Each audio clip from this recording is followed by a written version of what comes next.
গল্প পিয়নের আসরে সবাইকে স্বাগত জানিয়ে শুরু করছি আজকের গল্পের আসর। আজ শোনাবো শ্রীনারায়ণ গঙ্গোপাধ্যায়ের লেখা হাসির গল্প ন্যাংচাদার হাহাকার। শুরু করছি আজকের গল্প ন্যাংচাদার হাহাকার। ক্যাবলা বললে, বর্দার বন্ধু গোবরবাবু ফিল্মে একটা পার্ট পেয়েছে। টেনিদা 4 পয়সার চিনে বাদাম শেষ করে এখন তার খোলাগুলোর ভেতর খোঁজাখুঁজি করছিল। আশা ছিল 2-1টা শ্বাস এখনো লুকিয়ে থাকতে পারে। যখন কিছু পেলে না তখন খুব বিরক্ত হয়ে একটা খোলাই তুলে নিলে, কড়মড় করে চিবুতে চিবুতে বললে, বারণ কর ক্যাবলা, এক্ষুনি বারণ করে দে। ক্যাবলা আশ্চর্য হয়ে বললে, কাকে বারণ করব? গোবরবাবুকে? আলবাত, নইলে তোর গোবরবাবু স্রেফ ঘুঁটে হয়ে যাবে। ঘুঁটে হবে কেন? সেই যে কি বলে, মানে স্টার হবে। আমি বলতে চেষ্টা করলাম। স্টার হবে? আমার ন্যাংচাদাও স্টার হতে গিয়েছিল, বুঝলি? এখন নেংচে নেংচে হাঁটে, আর সিনেমা হাউসের পাশ দিয়ে যাবার সময় কানে আঙুল দিয়ে চোখ বুজে খুব মিহি সুরে দীনবন্ধু কৃপা সিন্ধু কৃপা বিন্দু বিতর এই গানটা গাইতে গাইতে পেরিয়ে যায়। বুঝতে পারছি। হাবুল সেন মাথা নাড়ল। তোমার ন্যাংচাদারে ফিল্মের লোকেরা মাইরা ল্যাংড়া কইরা দিছে। হ, মাইরা ল্যাংড়া করছে, টেনিদা ভেঙচে বললে। খামোকা বক বক করিসনি হাবুল, যেন 1 নম্বরের কুরুবক। ক্যাবলা বললে, কুরুবক তো ভালোই, এক রকমের ফুল। থাম, তুই আর সব জানতাগিরি করিসনি। কুরুবক যদি ফুল হয় তাহলে কানি বকও এক রকমের গোলাপ ফুল, তাহলে পাতি হাঁসও এক রকমের ফজলি আম, তাহলে কাকগুলো এক রকমের বনলতা হতে পারে। ক্যাবলা বললে, বারে, তুমি এই ডিকশনারি খুলে দেখো না। Shut up. ডিকশনারি? আমি আমার ডিকশনারি। আমি বলছি কুরুবক এক ধরনের বক, খুব খারাপ, খুব বিচ্ছিরি বক। যদি চালিয়াতি করবি তো এক চাঁটিতে তোর দাঁতনে পাঠিয়ে দেব, আমি জুড়ে দিলুম। কিন্তু বকের বকবকানি এখন বন্ধ করো না বাপু। কি ন্যাংচাদার গল্প যেন বলছিলে? ফাঁকি দিয়ে গল্প শোনার ফন্দি? টেনি শর্মাকে অমন আনরাইপ চাইল্ড মানে কাঁচা ছেলে পাওনি, বুঝেছ? তালারাম চন্দর, ন্যাংচাদার রোমহর্ষক কাহিনী যদি শুনতে চাও তাহলে এক্ষুনি পকেট থেকে ঝাল নুনের শিশিটি বের করো। একটু আগেই লুকিয়ে লুকিয়ে চাটা হচ্ছিল, আমি বুঝি দেখতে পাইনি? কি ডেঞ্জারাস চোখ, দেখেছ? কত হুঁশিয়ার হয়ে খাচ্ছি, ঠিক দেখে ফেলেছে। সাধে কি স্কুলের পণ্ডিত মশাই টেনিদাকে বলতেন, বাবা ভজহরি, তুমি হচ্ছ 1 নম্বরের সিরিগাল, মানে ফক্স। দেখেছে যখন কেড়েই নেবে, কি আর করি, মানে মানে দিতেই হলো শিশিটা। প্রায় অর্ধেকটা ঝাল নুন একেবারে চেটে নিয়ে টেনিদা বললে, ন্যাংচাদা মানে আমার বাগবাজারের মাস্তুতো ভাই। হাবুল বললে, চোরে চোরে। হ্যাঁ, কি বললি? না না, আমি কিছু কই নাই, কইতাছিলাম একটু জোরে জোরে কও। জোরে? টেনিদার দাঁত খিঁচিয়ে নাকটাকে আলু সেদ্ধের মতো করে বললে, আমাকে কি অল ইন্ডিয়া রেডিও পেলি যে খামোখা হাউমাউ করে চেঁচাবো? মিথ্যে বাধা দিবি তো এক গাঁটটায় চাঁদি, আমি বললুম চাঁদপুরে পাঠিয়ে দেব।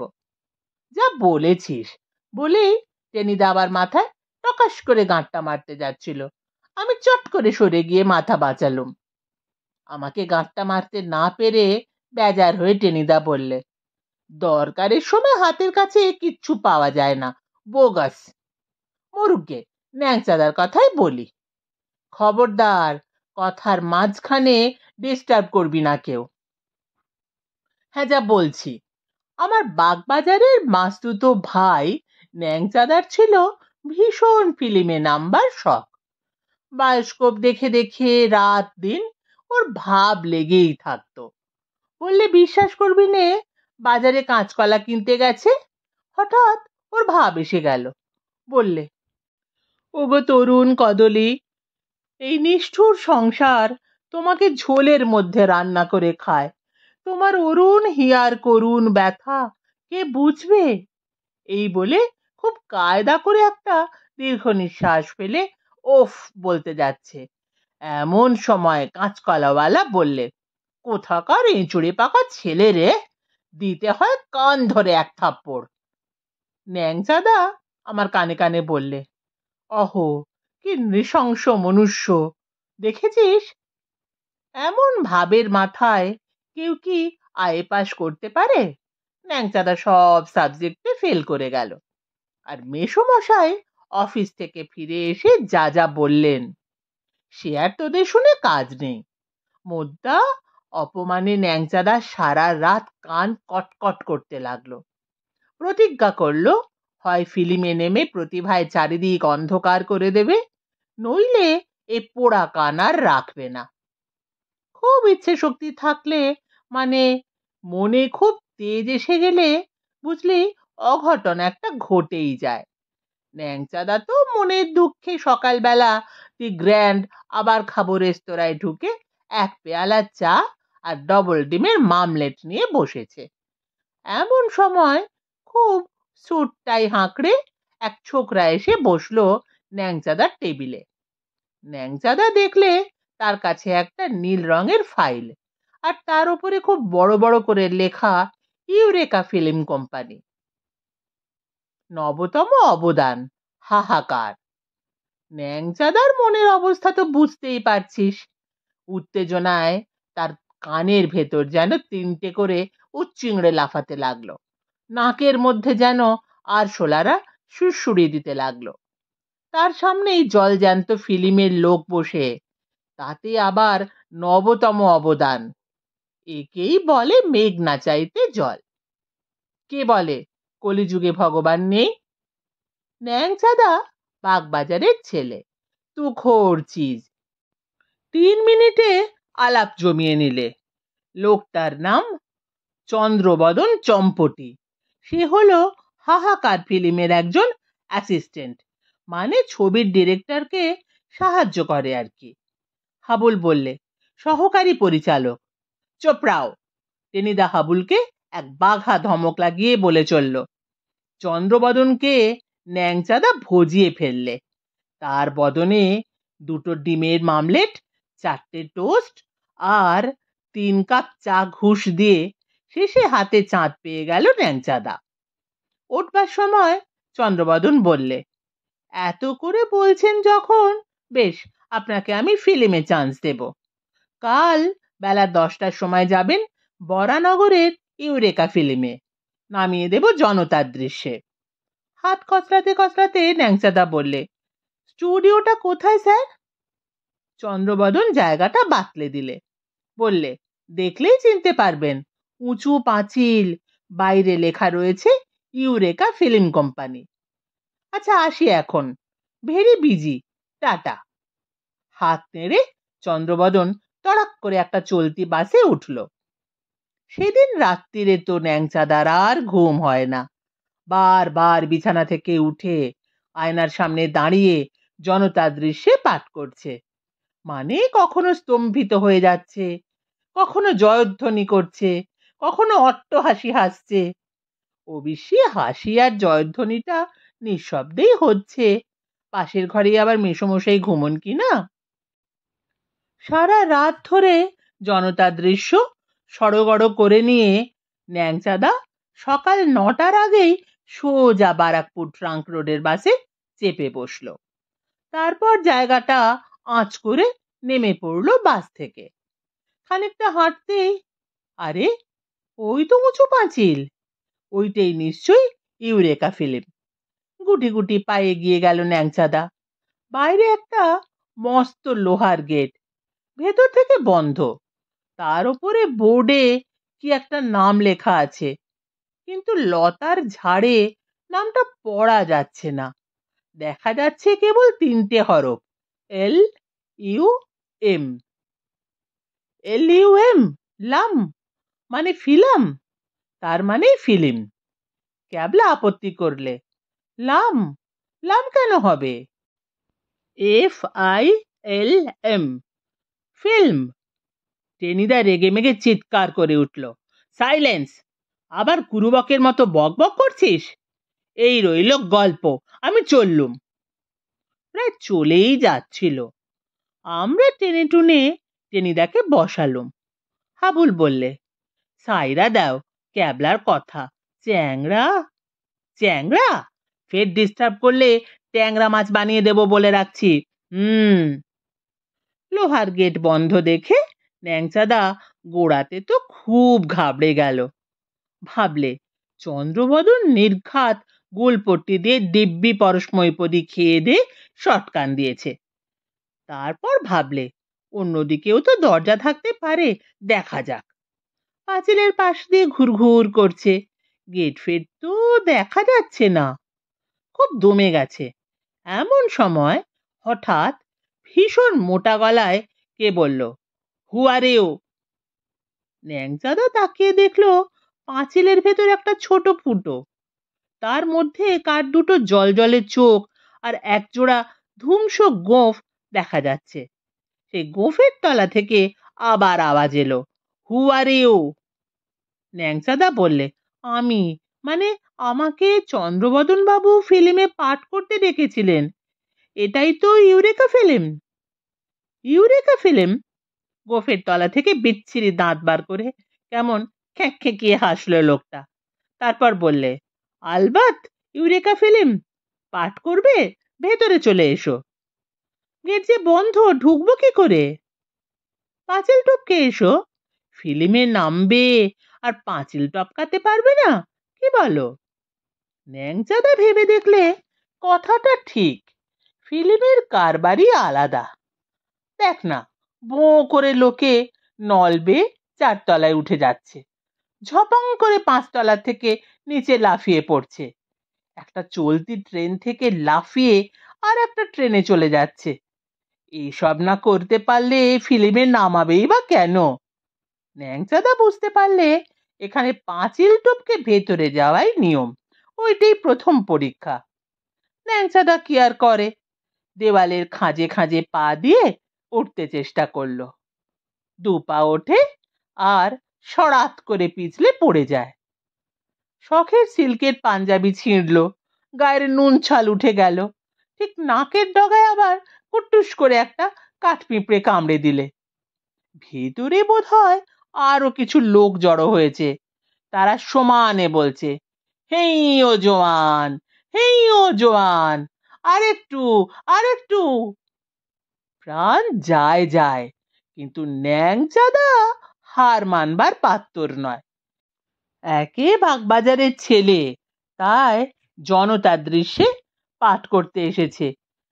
আধ ঘন্টা ধস্তাধস্তি করে ঠিক উঠে গেল পাঁচিলের ওপর। বসে একটু দম নিতে যাচ্ছে, অমনি তলা থেকে কারা বললে, আয় রে আয়, চলে আয় দাদা, আয় রে, আমার কুমড়ো পটাশ। আর বলেই ন্যাংচাদার পা ধরে হ্যাঁচকা টান।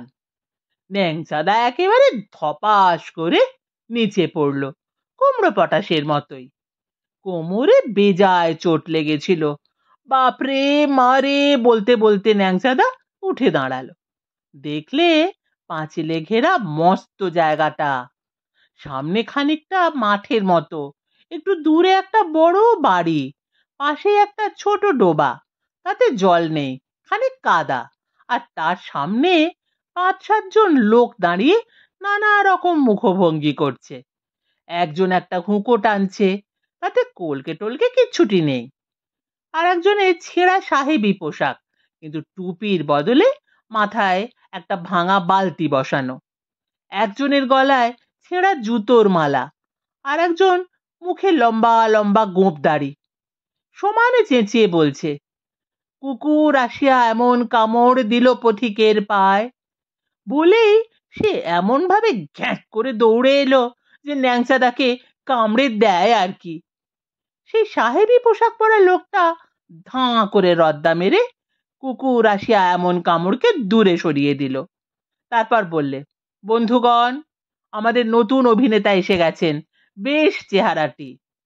সকলে চেঁচিয়ে বললে, হিরো, আলবাত হিরো।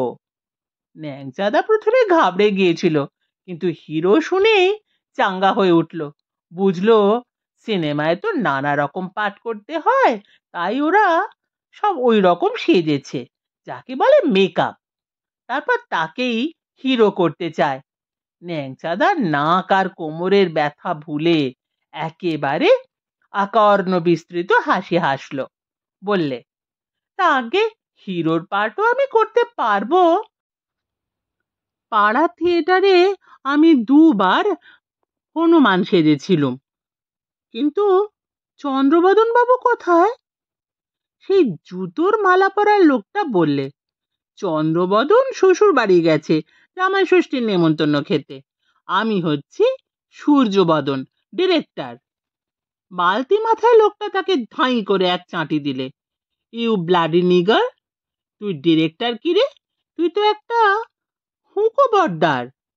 আমি হচ্ছি ডিরেক্টর, আমার নাম হচ্ছে তারাবদন। সূর্যবদন চাটি খেয়ে বিড়বিড় করতে লাগলো, আর যে লোকটা কামড়াতে এসেছিল সে সমানে বলতে লাগলো, সকালে উঠিয়া আমি মনে মনে বলি, আজে কি সুন্দর নিশি পূর্ণিমা উদয়, একা ননি পাড়ে ছানা আম গাছে চড়ে, মহৎ যে হয় তার সাধু ব্যবহার। তারাবদন ধমকে দিয়ে বললে, চুপ, এখন রিহার্সেল হবে। তারপর হিরো বাবু, তোমার নাম কি? ন্যাংচাদা বললে, আমার ভালো নাম বিষ্ণুচরণ, ডাক নাম ন্যাংচা। ন্যাংচা? আহা, খাসা নাম, শুনলেই খিদে পায়। তারপর ফিসফিসিয়ে বললে, জানো আমার ডাক নাম চমচম। ন্যাংচাদা বলতে যাচ্ছে, তাই নাকি? হঠাৎ চমচম চেঁচিয়ে উঠল, কোয়াইট, সব চুপ, রিহার্সেল হবে। মিস্টার ন্যাংচা। ন্যাংচাদা বললে, আগে এক পা তুলে দাঁড়াও। ন্যাংচাদা তাই করলে। এবার দু পা তুলে দাঁড়াও। ন্যাংচাদা ঘাবড়ে গিয়ে বললে, আগে দু পা তুলে কি?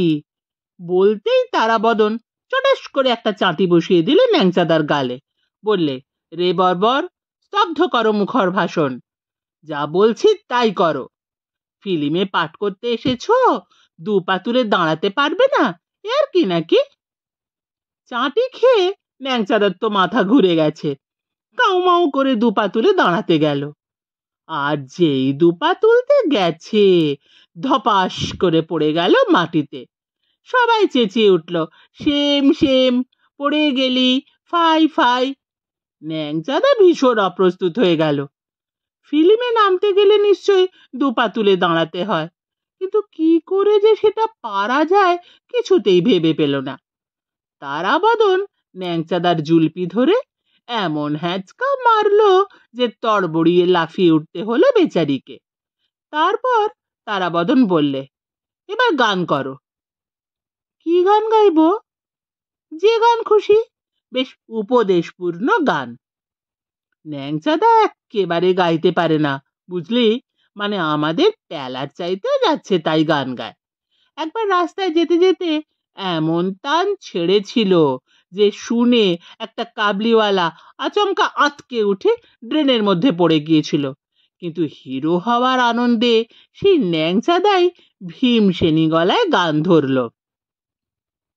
ভুবন নামেতে বেদরা বালক, তার ছিল এক মাসি, ভুবনের দোষ দেখে দেখিত না সে মাসি সর্বনাশী। এইটুকু কেবল গিয়েছে। হঠাৎ সবাই চেঁচিয়ে উঠল, স্টপ। তারাবদন বললে, না, আর গান না, এবার নাচো। নাচবো? নিশ্চয় নাচবে, হিরো হতে এসেছো, মামা বাড়ির আবদার পেয়েছো না? বলেই কড়াত করে ন্যাংচাদার জুলপিতে আর এক টান। গেলুম গেলুম বলে ন্যাংচাদা নাচতে লাগলো, মানে ঠিক নাচ নয়, লাফাতে লাগলো ব্যথার চোটে। সকলে বললে, এনকোর এনকোর। যেই এনকোর বলা, অমনি তারাবদন আর একটা পেল্লায় টান দিয়েছে ন্যাংচাদার জুলপিতে। পিসিমা গো গেছি বলে ন্যাংচাদা এবার এমন নাচতে লাগলো যে তার কাছে কোথায় লাগে তোদের উদয়শঙ্কর। তারাবদন বললে, রাইট, ওকে, কাট। কাট? কাকে কাটবে? ন্যাংচাদা ভয় পেয়ে থমকে গেছে। তারাবদন বললে, এবার তাহলে সন্তরণের দৃশ্য, কি বলো বন্ধুগণ? সঙ্গে সঙ্গে সকলে চেঁচিয়ে বললে, ঠিক ঠিক, এবারে সন্তরণের দৃশ্য। ন্যাংচাদা আরে আরে করছো কি বলতে বলতে সবাই ওকে চ্যাংদোলা করে তুলে ফেললো। তারপর চোখের পলকে নিয়ে ছুঁড়ে ফেললে সেই ডোবাটার ভেতরে। কাদা মেখে ভূত হয়ে উঠতে যাচ্ছে, সবাই আবার ঠেলে ডোবার মধ্যে ফেলে দিলে, বলতে লাগলো, সন্তরণ সন্তরণ। আর সন্তরণ। ন্যাংচাদার তখন প্রাণ যাওয়ার জো, সারা গা জামা কাপড় কাদায় একাকার, নাকে মুখে দুর্গন্ধ, পচা পাঁক ঢুকে গেছে, আর বিছুটির মতো সে কি জ্বলুনি। ন্যাংচাদা যেমনি উঠতে চায় অমনি সবাই তক্ষুনি তাকে ডোবায় ফেলে দেয় আর চেঁচাতে থাকে, সন্তরণ সন্তরণ। শেষে ন্যাংচাদা আকাশ ফাটিয়ে হাহাকার করতে লাগলো, মানে হাহাকার ফিল্মে পাঠ করতে এসেছিল কিনা, বাঁচাও বাঁচাও, আমাকে মেরে ফেললে, আমি আর ফিল্মে পাঠ করব না। প্রাণ যখন যাবার দাখিল তখন কোত্থেকে 3-4 জন খাকি শার্ট প্যান্ট পরা লোক লাঠি হাতে দৌড়ে এলো সেদিকে, আর তক্ষুনি তারাবদনের দল এক্কেবারে হাওয়া। ন্যাংচাদার তখন প্রায় নাভিশ্বাস। খাকি পরা লোকগুলো তাকে পাঁক থেকে টেনে তুলে কিছুক্ষণ হাঁ করে মুখের দিকে চেয়ে রইল। শেষে বললে, ক্যা তাজ্জব, এই নতুন পাগলা ফির কাহা সে আসলো? ব্যাপার বুঝলি? আরে ওটা মোটেই ফিল্ম স্টুডিও নয়, লাম মানে লুনাটিক অ্যাসাইলাম, অর্থাৎ কিনা পাগলাগারদ। উঁচু পাঁচিল আর লাম দেখেই ন্যাংচাদা ঘাবড়ে গিয়েছিল। সেই থেকে ন্যাংচাদা নেংচে নেংচে হাঁটে, আর সিনেমা হল দেখলেই চোখ বুজে করুণ গলায় গাইতে থাকে, দীনবন্ধু কৃপা সিন্ধু। টেনিদা থামলো। আমার ঝাল নুনের শিশি ততক্ষণে সাফ। হাত চাটতে চাটতে বললে, তাই বলছিলুম তোর গোবর বাবুকে বারণ করে দে। আরে আসলে ফিল্ম স্টুডিওগুলো এমনি পাগলাগারদ, গোবর বাবুকে স্রেফ ঘুঁটে চন্দর বানিয়ে ছেড়ে দেবে। শুনছিলেন নারায়ণ গঙ্গোপাধ্যায়ের লেখা হাসির গল্প ন্যাংচাদার হাহাকার। কেমন লাগলো কমেন্ট করে জানাবেন। ফিরে আসছি আবার কোনো নতুন গল্প নিয়ে।